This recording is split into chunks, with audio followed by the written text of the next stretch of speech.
Pierre-Marie Sève, directeur de l'Institut pour la justice. Pourquoi ? Parce qu'il y a un sujet incroyable. Gérard Darmanin, ministre de la Justice, en douce. Je peux le dire comme ça ou pas ? D'accord, oui, okay. C'est sûr qu'il ne va pas l'assumer sur les grands plateaux. Voilà, veut libérer des places de prison. Il va libérer des détenus. Pourquoi ? Parce qu'il y a une pression carcérale. Pourquoi ? Parce qu'il y a une surpopulation carcérale. On en est là. Personne ne veut ouvrir des places de prison. Personne ne veut ouvrir des prisons. Mais on préfère libérer les prisonniers. C'est ça, Pierre-Marie Sève ? Oui, en fait, ça fait 40 ans que la France souffre d'un manque de places de prison. Et effectivement, ça devient plus pressant ces dernières années parce que Emmanuel Macron, qui avait promis 15 000 places, n'en a construit que 4 000. Donc, c'est la grande faillite de son quinquennat en ce qui concerne la sécurité et la justice. Et donc, on a une pression depuis une dizaine d'années. Ça a commencé avec la Contrôleuse générale des prisons. Ça, c'est une autorité administrative indépendante. Très à gauche, c'est une certaine Dominique Simonnot aujourd'hui. Avant, sa prédécesseur, c'était Adeline Hazan, qui était présidente du syndicat de la magistrature. Donc, on n'est pas dans la neutralité complète, idéologiquement parlant. Et elle pousse pour une régulation carcérale. Sujet dont la gauche, notamment la France Insoumise, mais aussi le Parti Socialiste, se sont saisis depuis ces dernières années. Et notamment en 2023, il y a eu une forte pression pour pousser à la régulation carcérale dans la loi. Et Éric Dupond-Moretti n'a pas cédé. Il a dit qu'il comprenait le sujet, mais qu'il ne fallait pas céder.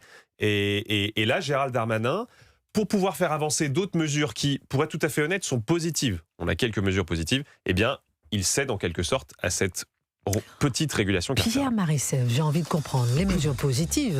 Je comprends pas. On marque une pause, on revient et on va essayer de comprendre. Et appelez-nous au standard d'Europe 1 si vous comprenez pourquoi le ministre de la Justice est sur le point de libérer des prisonniers parce qu'il n'y a pas de place en prison. Il veut créer un plafond carcéral. On en parle dans un instant sur Europe. Appelez-nous au standard d'Europe 1 comme Bruno du Val-de-Marne. On écoute Bruno, ensuite Gabriel Cluzel, ensuite Karim Allo, mais on revient avec Pierre-Marie Sève. Bonjour Bruno. Bonjour Christine, toujours un plaisir de vous entendre et de vous voir. Et toute l'équipe. Vous regardez sur l'application là ? Europe 1 TV aussi. Sur Europe 1 TV, nous regardez. Ah, vous regardez sur CNews, mais on regardez Europe 1 sur l'application. Exactement, tous les soirs. Ah, c'est gentil, c'est adorable, mon cher Bruno. Il fait beau dans le Val-de-Marne ? Très beau, un beau soleil avec un ciel bleu. Ah ben dans le studio d'Europe 1 aussi, puisque Gabriel Cluzel, elle est en rouge. De toute façon, Christine, là où vous êtes, il fait beau. Oh là là, vous êtes trop chaud. Quelle déclaration. On va vous inviter à Europe 1. Alors, mon cher Bruno. J'aimerais bien un jour. Quand vous voulez, mon cher Bruno. Comment vous réagissez, Bruno, lorsque vous entendez votre ministre préféré, Gérald Darmanin, en train de travailler sur cette surpopulation carcérale? On peut le comprendre, parce qu'on a quand même, on va voir, Pierre-Marie Sève, on a eu... Ça sort pas de nulle part. Voilà, ça sort pas de nulle part. Mais libérer des prisonniers? Non, mais attendez, Christine, c'est le monde à l'envers. C'est le monde à l'envers. Je vais vous soumettre à tous juste une logique. Moi, ça fait longtemps que ça me travaille. Lorsqu'on rentre en prison, on n'a pas demandé à rentrer en prison. On sait pourquoi on est rentré, parce qu'on a fait une connerie. Mais lorsqu'on tombe malade, on n'a pas demandé à aller à l'hôpital. Juste une différence. Pourquoi à l'hôpital ? J'ai pas demandé à rentrer à l'hôpital. Je dois payer ma télévision et en prison, ils ont tout gratuit. Oui, mais c'est sûr que les gens disent. C'est comme ça que les gens réagissent comme vous, mon cher Bruno. Je comprends, j'entends.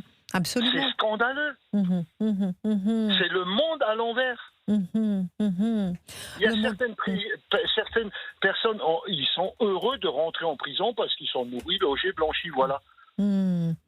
Nourrir le c'est le monde à l'envers. Oui.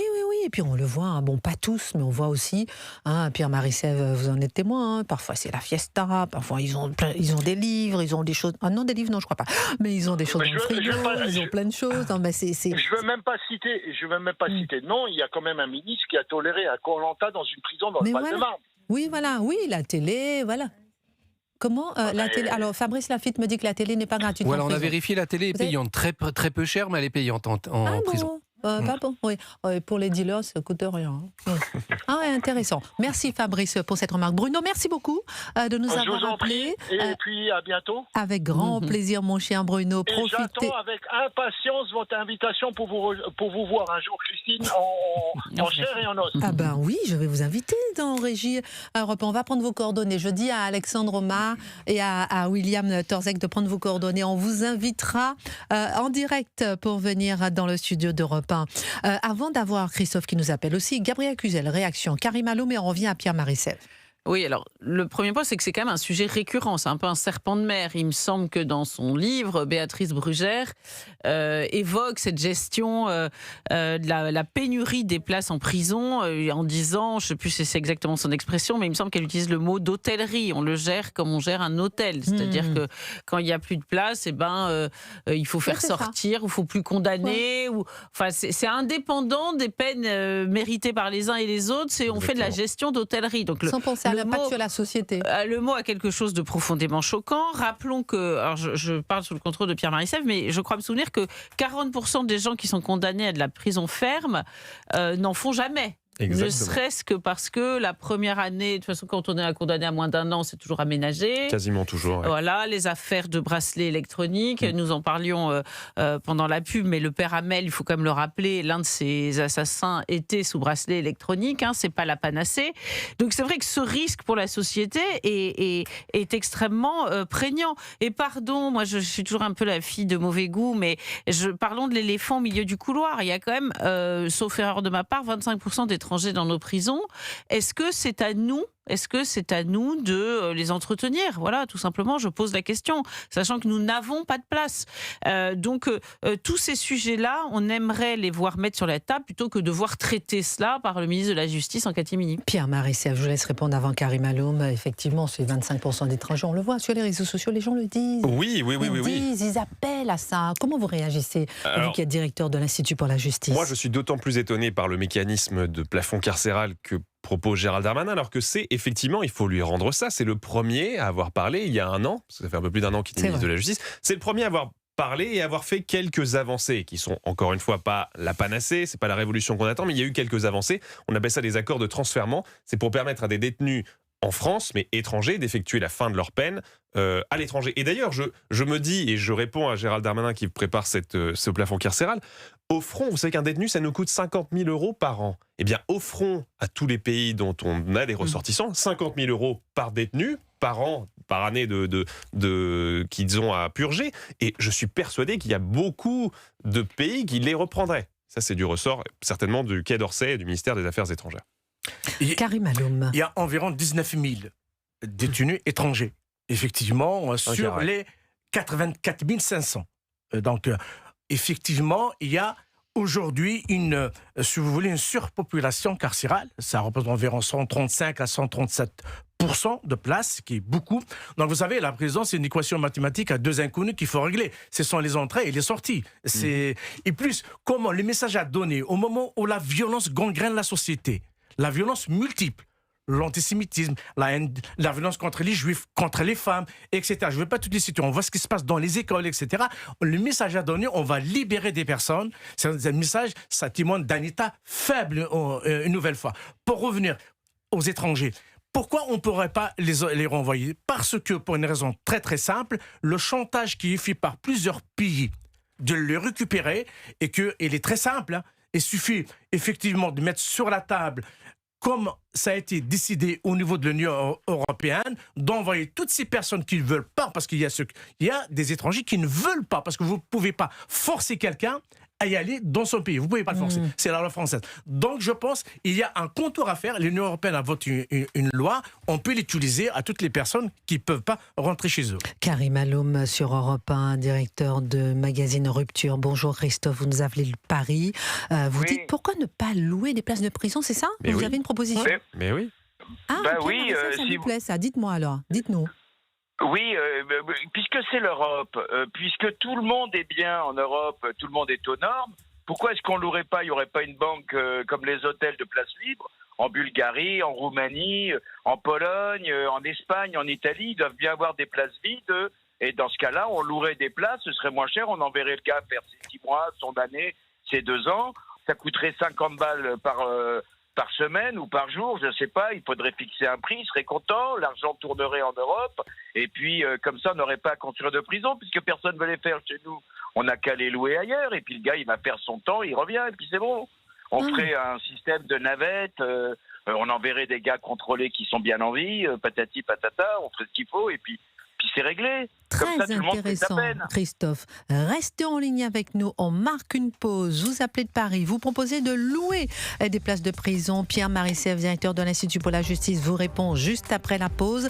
Et c'est intéressant puisque la France est le 3e pays le plus surpeuplé d'Europe, derrière la Slovénie et Chypre, si je ne me trompe pas. Le taux moyen est environ de 95 détenus pour 100 places. 13 pays de l'Union européenne sont en surpopulation.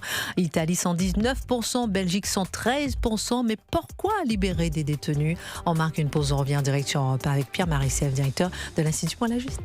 Merci Émilie. Prochain point sur l'actualité à 13h sur Europe 1 avec Lélie Mathias. Europe 1. 11h30, 13h. Christine Kelly et vous. Il est 12h33 sur Europe 1. Nous parlons de ces places que le gouvernement va libérer. Les places en prison des détenus, des prisonniers, oui, devraient être libérées. On en parle avec Pierre-Marie Sèvres, directeur de l'Institut pour la justice. Donc c'est Gérald Darmanin qui serait donc sur le point de libérer à cause d'un plafond. Il veut créer la création d'un plafond carcéral, une sorte de numerus clausus. C'est bien ça, progressif. C'est bien ça, Pierre-Marie Sèvres? Oui, la gauche appelle ça la régulation carcérale. Gérald Darmanin peut appeler ça l'interdiction des matelas au sol. Nous, on appelle ça le plafond carcéral. Le principe est le même, c'est qu'au-delà d'un certain seuil, on n'incarcère plus ou alors on libère des détenus qui n'auraient pas terminé leur peine. Alors, est-ce que c'est justifié vraiment, Pierre-Marie Sèvres? Je comprends. Bon, je vois aussi qu'il y a d'autres pays qui libèrent. Le Royaume-Uni a fait 10 000 libérations anticipées en 2025 pour éviter la saturation. L'Écosse, c'est 400. C'est pas du tout le même chiffre. La Belgique aussi. On voit que d'autres pays le font. Mais est-ce que c'est réellement justifié? C'est choquant quand même pour la population. C'est pas justifié parce que c'est une solution de facilité qui, je le crains, poussera le gouvernement, surtout dans un contexte budgétaire réduit, à ne jamais construire les places de prison dont nous avons besoin. L'insécurité augmente. C'est tout sauf le moment de libérer plus facilement des détenus. C'est le moment où il faut envoyer un message de dissuasion à l'égard de tous les criminels et les délinquants. Et non, ça ne peut pas passer par une possibilité potentielle de sortir avant la fin de la peine de prison. Sachant que ça existe déjà. Il y a déjà plein de possibilités de sortir. Là, c'est en rajouter une par-dessus l'ensemble qui fait que dans tous les cas, on ne décide plus de mettre les gens en prison en fonction des crimes qu'ils ont commis ou de leur dangerosité, mais en fonction du nombre de places que nous avons. C'est scandaleux. Pierre-Marie Sèvres, directeur de l'Institut pour la justice en direction Europe 1. On a toujours Christophe en ligne, qui proposait de louer, c'est bien ça, Christophe, de louer des places de prison dans d'autres pays. Et Christophe, vous étiez en train de nous dire que ça coûterait moins cher, c'est ça, que de construire des places de prison en France. Bah oui, ce serait génial, puisque c'est l'Europe, on est tous les mêmes, il y a la même qualité partout, il faut leur louer, peut-être qu'ils en feront un business, ça va faire tourner l'argent, puisque nous on n'est pas capable de le faire, et laissons le faire à d'autres pays européens. C'est une bonne idée, dit Gabriel Cluzel. Christophe, on vous élu, ministre de la Justice. Ministre de la Justice. Voilà. Et Pierre-Marie Sèvres, qu'est-ce que vous répondez à Christophe? Effectivement, c'est une bonne idée, non? C'est une des solutions que nous mettons en avant. Les Pays-Bas ont fermé beaucoup de prisons ces dernières années parce qu'ils en avaient construit beaucoup dans les années 90-2000 et ils louent leur place à la Norvège et à la Belgique. Bon, il n'y a pas de raison que nous ne puissions pas louer des places aux Pays-Bas. Et puis, la Pologne a énormément de places de prison qui datent de l'héritage soviétique. On pourrait très bien envoyer, ils ont beaucoup de places libres, on pourrait très bien leur louer des places de prison. Effectivement, puisque nous ne sommes pas capables d'en construire en France. Christophe, ministre de la Justice, je vous donne la parole, Caroline. Voilà. Merci infiniment de nous avoir appelés sur Europe 1. Excellente journée. Christine. Merci, mon cher Christophe. Et bravo. Merci, c'est adorable. Bon, Benoît, vous nous appelez du centre. Bisous, mon Christophe. Benoît, vous nous appelez du centre. Et vous pensez qu'on pourrait construire des prisons rapidement? Oui, bonjour. Oui, parce que oui, effectivement, oui, je pense qu'on peut faire mais bien sûr, des choses simplement. Bien sûr. On est capable de construire des logements pour des étudiants avec des containers maritimes. Ça se fait beaucoup en Hollande, par exemple.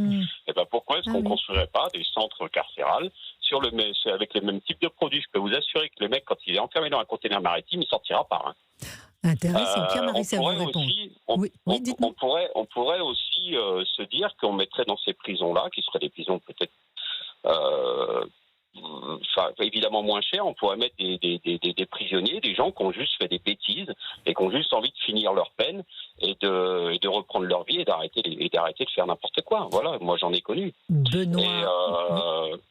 Et ça me semble assez facile à réaliser.